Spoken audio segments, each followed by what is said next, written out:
Pada video ini, kita akan membahas mengenai materi biologi kelas 10, yaitu protista. Jadi, protista ini sendiri memiliki banyak bagian dan banyak sekali istilah yang baru.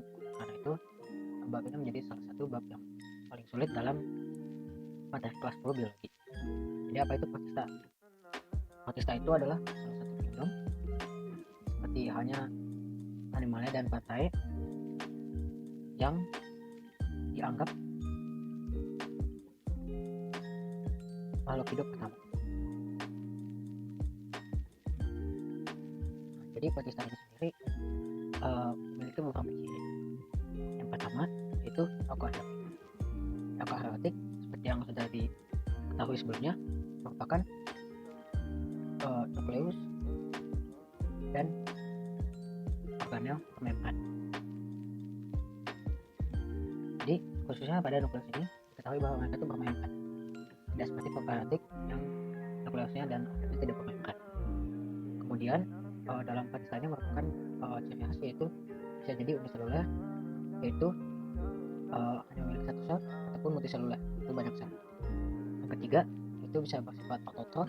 Autotrof yaitu auto sendiri, otomatis, yaitu membuat makanan sendiri, dan heterotrof yaitu tidak bisa membuat makanan sendiri. Berikutnya itu ada yang soliter, yaitu hanya sendiri, ada juga yang berkelompok sehingga dia tidak sendiri, dan juga ada yang bersimbiosis, itu berinteraksi dengan makhluk hidup lain agar bisa terus hidup dan menjalankan. Kemudian berikutnya itu bersifat motil atau bergerak, dan biasanya alat gerak sendiri ini merupakan flagella atau cambuk yang biasanya satu rambut namun panjang. Kemudian ada juga cilia, yaitu rambut-rambut pendek namun biasanya di sekitar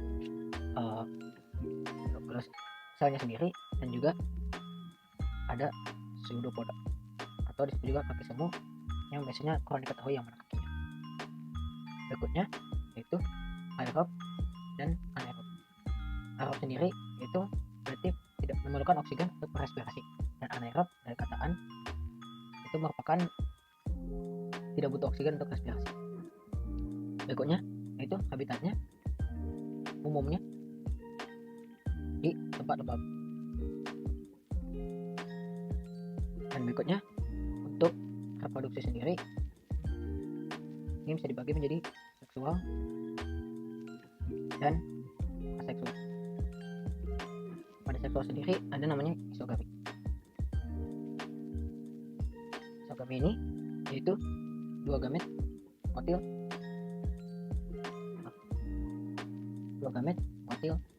sama. Ini sama yaitu dalam bentuk dan ukuran.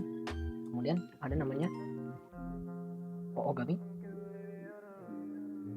itu dua gamet imotil, namun biasanya sama juga, itu dalam bentuk dan ukuran. Dan itu sendiri dari kata i itu artinya tidak bisa bergerak. Dan juga ada namanya anisogami, yaitu dua gamet motil namun berbeda. Dari kata an sendiri maka diketahui bahwa isogami yang an atau yang tidak, itu berarti tidak sama. Dan untuk aseksual sendiri itu biasanya dilakukan oleh pelatih. Berikutnya kita masuk ke klasifikasinya. Di sini klasifikasi sendiri ada berbagai macam. Itu ada 3. Yang pertama itu adalah protozoa dulu. Protozoa ini disebut juga mirip hewan. Nah, di sini ciri-cirinya sendiri itu yang pertama merupakan uniseluler, eukaryotik, yaitu memiliki membran inti, kemudian mempunyai kista untuk beradaptasi dalam keadaan yang tidak tanah dan tidak ada dinding sel. Ini seperti dengan sel hewan sendiri, itu tidak memiliki dinding sel. Pembagiannya yang pertama yaitu ada namanya rhizopoda atau sarkodina. Di sini memiliki alat gerak yaitu pseudopoda, kaki semu yang biasanya tidak sulit untuk dilihat kakinya, dan bentuknya berubah-ubah.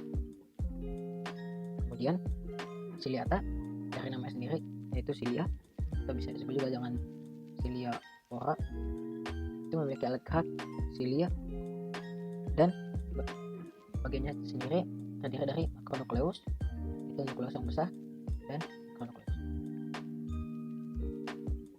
Kemudian ada flagellata, seperti namanya juga, atau mungkin disebut juga dengan mastigophora. Ini flagellata ini memiliki alat kerak dan juga bisa untuk mengambil makanan juga, itu flagella, atau disebut juga dengan kulit cambuk, yang biasanya hanya satu rambut namun cukup panjang. Dan dalam flagellata ini biasanya hidup dalam simbiosis, yaitu berinteraksi dengan organisme lain dan atau parasit. Parasit sendiri itu biasanya organisme yang tidak menguntungkan untuk organisme lain, semacam simbiosis, yaitu seperti kita ketahui simbiosis parasitisme, yaitu ada yang tidak untung. Kemudian ada lagi yang namanya sporozoa, yaitu disebut juga dengan apikompik. Di sini itu tidak memiliki alat gerak dan biasanya tinggal sebagai parasit, itu yang tidak menguntungkan bagi makhluk hidup lain. Dan yang berikutnya itu algae atau hidup tumbuhan. Di sini algae sendiri ini merupakan ciri-ciri yang pertama, itu bersifat memiliki klorofil. Yang kita ketahui, klorofil merupakan zat hijau yang dipakai untuk fotosintesis, dan ini merupakan salah satu alasan bilang hidup tumbuhan, karena suatu tumbuhan sendiri memiliki klorofil untuk menangkap cahaya. Yang berikutnya itu bisa bersifat uniseluler maupun seluler. Yang ketiga yaitu bersifat talus. Seperti yang kita ketahui, talus itu merupakan sebuah bentuk yang tidak memiliki akar, batang, ataupun daun sejati. Oleh karena itu, algae sendiri masuk dalam protista, bukan kepada tumbuhan. Nah, ciri-ciri tersebut yang merupakan salah satu ciri pokok dalam tumbuhan. Dan yang berikutnya memiliki dinding sel. Memang seperti namanya, dalam algae kan mirip tumbuhan, itu memiliki dinding sel dalam sel tumbuhan juga. Seperti halnya dalam hewan, itu ada dinding sel dalam sel hewan juga. Dan ini bagiannya cukup banyak, 7. Yang pertama itu Aeuguleinophyta. Di sini Aeuguleinophyta sendiri merupakan alat kerak, itu flagella atau tadi kulit cambuk, dan memiliki klorofil A, B, karoten, dan klorofil. Yang berikutnya yaitu Rhizophyta.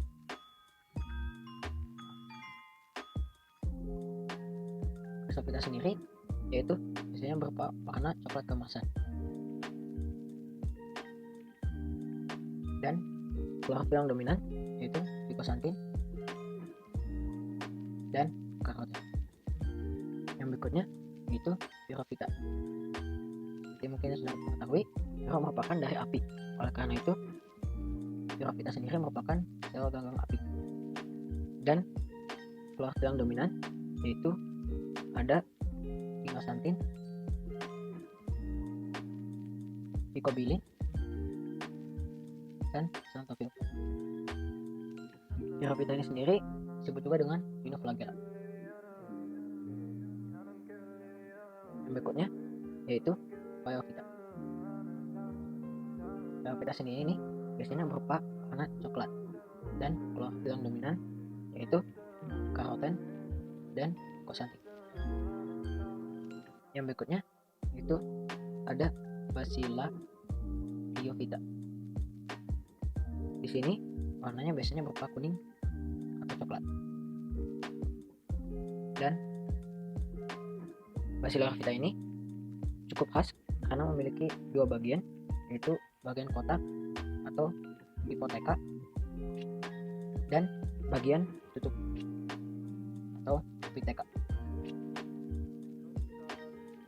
Kemudian ada juga Rhodophyta. Rhodophyta sendiri ini biasanya berupa warna merah, dan klorofil yang dominan itu Picoerythri dan Picobilin. Kemudian yang terakhir itu Chlorophyta. Dari nama sendiri kita mengetahui bahwa ini merupakan klorofil yang memiliki warna hijau, dan klorofil yang dominan itu karoten, xanthophyll, dan klorofil A dan klorofil B.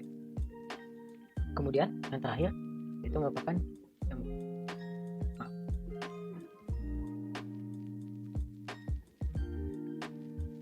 jamur sendiri ini memiliki ciri-ciri, yaitu yang pertama merupakan eukariot, yaitu memiliki membran inti. Kemudian seperti halnya sel yang mirip hewan, protozoa, tidak memiliki klorofil. Kemudian bersifat motil atau yang tadi bergerak, dan bersifat heterotrof atau membuat makanannya sendiri, tidak seperti alga yang mirip tumbuhan, itu bersifat autotrof, membuat makanannya sendiri. Kemudian jamur sendiri dibagi menjadi 3. Yang pertama yaitu Myxomycota, atau disebut juga dengan jamur lendir Plasmodium, yaitu merupakan jamur yang bersifat saprofit atau disebut juga pembangkai, yaitu karena memakan mayat atau yang sudah mati atau busuk, dan juga bersifat multiseluler, itu tidak bersel tunggal dan memiliki banyak sel. Yang kedua itu merupakan Acaciomycota, yaitu disebut juga dengan jamur selular.